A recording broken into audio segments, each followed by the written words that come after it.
So do you get to track everything? Like everything? You get to track everything in your life? I get to track like 80% of what happens in my life. That's huge. Yeah. It takes practice. It doesn't just happen. So as in this is, as in you do all of that. As in what and what are the things you get to track? I track the top 5 things I want to achieve in a year. Okay. I track my to-do list. It's very easy to have a to-do list in your head. Okay. And it's when you get home, it remains in your head. You don't do it. Okay. Remember I talked about tracking with accountability. Yeah. This keeps you accountable. You have to have a tool that keeps you accountable.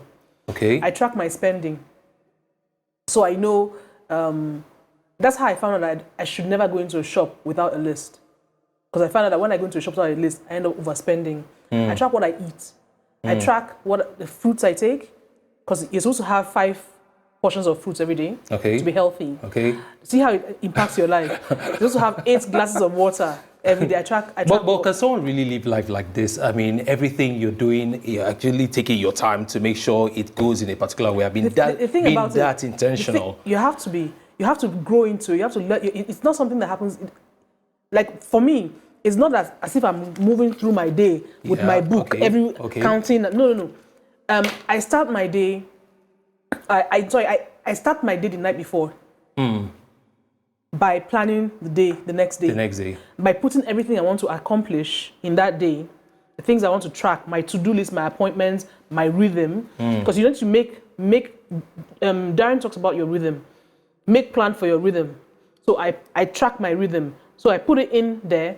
I track my gratitude. I track ideas I'll have. What are the things I want to, how do I want that day to look like? Okay. Then I end the day by holding myself accountable. As so you get to review how the day went. That's like maybe the end of the day. At the end of the day, last thing I do before I go to sleep. No, second to last thing I do before I go to sleep. Okay. So I now find out, okay, if I didn't do it. That's so deliberate.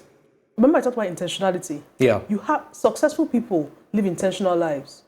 If you can't be intentional, there's a limit to how much success you will enjoy. So when I look at what I've achieved in that day, I can ask myself questions.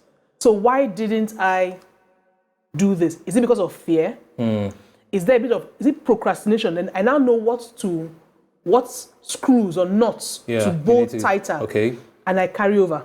But can people really be this? This is the third time you're asking me that question. I don't know. Yes, you know why? Because I tried some years back, to be as deliberate, apart from drawing a to-do list and all of that, I try to do as much, to meet my targets and all of that. But all of a sudden, I just find out that I'm in a place where I'm not supposed to be. Yes. I mean, what really happened to me?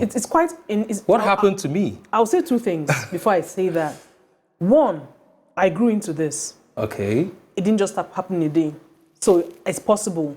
But then someone will say, well, Liz, that's you. That's how you're wired. Now, remember I said I created this system for myself. When I started coaching people, I started to teach them this system. So I have tons of people who have taught this system and it's working for them. Okay. So they are doing it. So they are tracking their lives and they're enjoying it. You need to have staying power. Now, this is answering your question. You need to be able to stay the course. That's 1. Stay the course. Number 2, don't beat yourself up too much. Yeah, beat yourself up some, but not too much. Just a moment. There was a way he placed willpower side by side. Why power? You want to talk about it? Yes, I'll give you a quote from the book. And I'll read it here so I don't make a mistake. Okay. It says, your choices are only meaningful when you connect them with your desires and your dreams. In this sense, he's saying your desires and your dreams are your why. So your choices are meaningful when they are fueled by your why. Why are you doing this? So why do I work so hard? I work so hard so that my children do not have to suffer the way I suffered. Our parents tell us that. So when you remember your why, it drives you. It drives you. As opposed to willpower. I want to. But you don't know why you want to. So you cannot sustain your momentum. It's as simple as that. Oh, wow. So if anybody will take, the most important thing anybody can take in their lives, or if anybody could take anything out of what we're saying, find your compelling why. Like I said earlier, when you find out your why, how shows up. Many of us are trying to look for how. Let's put in the cart before the horse. Almost always money.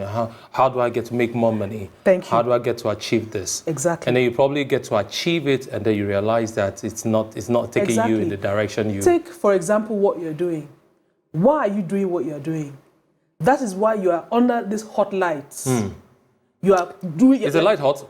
Well, just, we always say that in the studio, the lights are hot. Yeah, okay. You understand? Because you know why. You want to pour into people. Yeah. You want to leave a legacy that lasts beyond you. Yeah. You understand?